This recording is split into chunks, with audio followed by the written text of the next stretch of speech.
Good morning, y'all. I got a couple of messages this morning wondering why I wasn't painting with you last night. Ooh, man, my hair's a mess.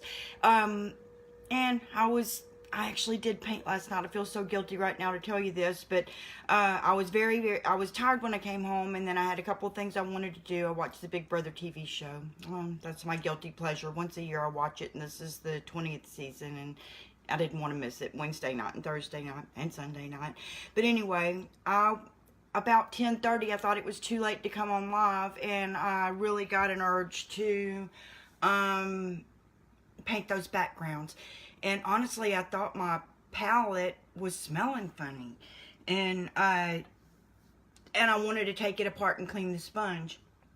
So I used that new big palette knife that I got in for my Blick Art Supply order yesterday, and I used up all the paint that was in the palette, even some of the new paints, and I just did 3 quick backgrounds. I have no idea what's going to go on them, so I'll do another video doing 3 backgrounds once I went ahead and ordered a new sponge to go in my wet palette last night, and so it should be here in a couple of days. But I cleaned out and used some essential oils on the one that I had, and I'm going to let it dry, and then I'll re-wet everything and do those tonight and do some different colors and get started on that.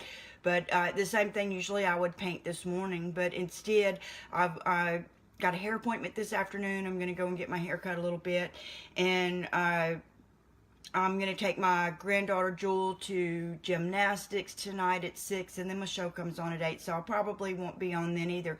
So I figured I would stop and talk to you this morning while I was cooking. I'm going to go ahead and cook dinner for my husband now, because you know, that's how cool of a wife I am. We eat low carb toward keto. Sorry about the parts of me you're going to see here, but I have my phone sitting on top of a canister, and my arms aren't really that fat, so look at all them muscles. Anyways, I have he loves fried cabbage, and we don't have it really often. We have it probably once every 6 weeks or something like that. So I have some, and this is, I very seldom shop at Walmart, but shame on me. We were out of the natural sausage at Get Healthy, so I went and got this one. I love smoked sausage, and this one's nitrate free at Sam's brand. I don't know that Sam's brand is any better than Equate brand. I don't think I've ever bought an Equate brand anything in my life, because I feel like the product may be inferior, but they've got me fooled when they put the Sam's label on there, because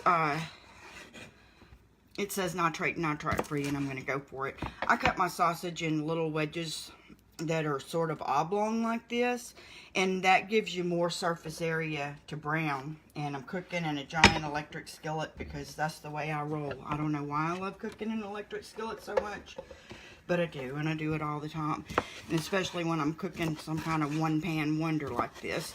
So nitrate free sausage, throwing it in the pan. I have a organic cabbage. This is the smallest cabbage, but I didn't want us to overeat.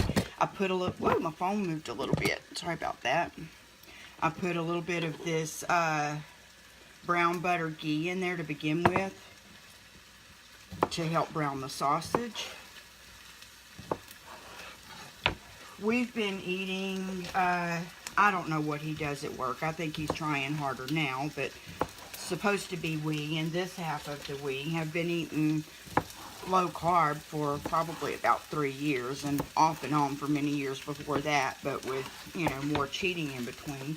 But about 3 years ago, I was diagnosed as diabetic, and I did not want to take any kind of medication and have, you know, Lord knows what kind of side effects and everything else. So I decided to stay low carb just for the rest of my life. Let's let this be our lifestyle, because you get really good food. I mean, how can you beat this? Although organic cabbage is way expensive for a cabbage. I think it was like $4 for this, and this is small.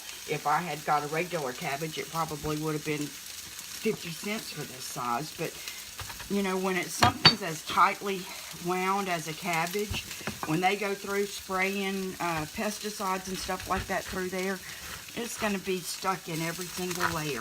And I'm just trying to be healthy. I'm surely not wanting to be full of pesticides. So I try to do organic when I can.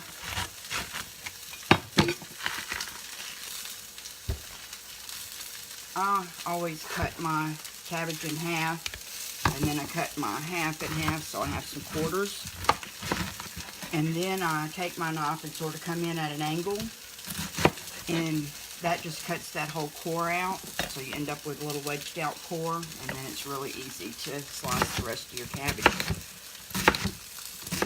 And get it in the pan. I hear the sausage sizzling already. I like to use a wooden spoon. This one's bamboo, I think. And this is the green kind of non-stick skillet. I think it's like a ceramic field. See, here's how the cabbage, when you cut it in half like that, you just chunk it in the pan. He likes onion in there, so I have a red onion here. Before I put any more cabbage in, I think I better put this onion in because I want it to cook a little more.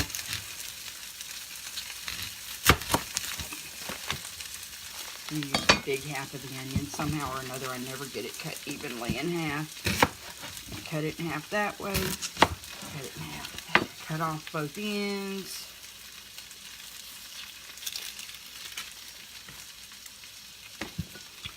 Then I cut that half in half, and then I make little slices out of this. Same if it was going to be in a salad or in a sandwich or in a burger or in a soup or in this fried cabbage. Turn that heat back up.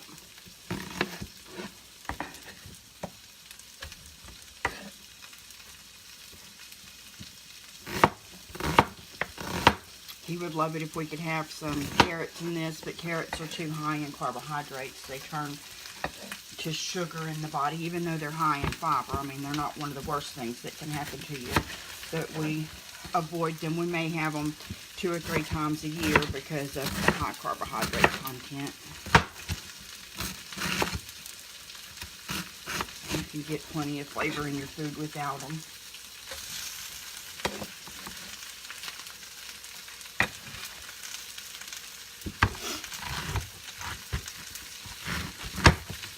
It's a very dense cabbage.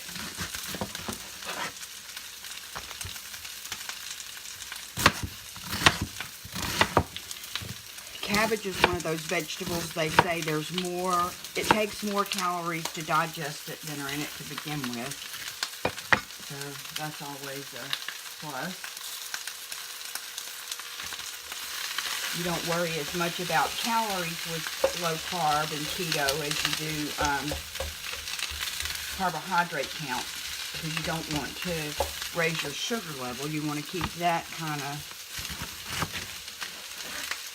stable throughout the day, because when you have the highs and lows, eat something with sugar in it, or potatoes, or bread, or pasta, it's going to bring it way up, and then it's going to go dip down even lower a couple of hours later, and that's what really wears your pancreas down.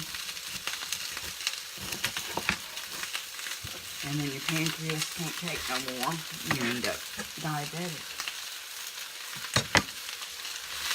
Okay, well, that's why I wasn't painting. And I'm glad you joined me for breakfast this morning. Get this cooked, then head off to work, gymnastics, and then home to watch Big Brother. And I'll be painting with you sometime today, I'm sure. Have a good day. Bye.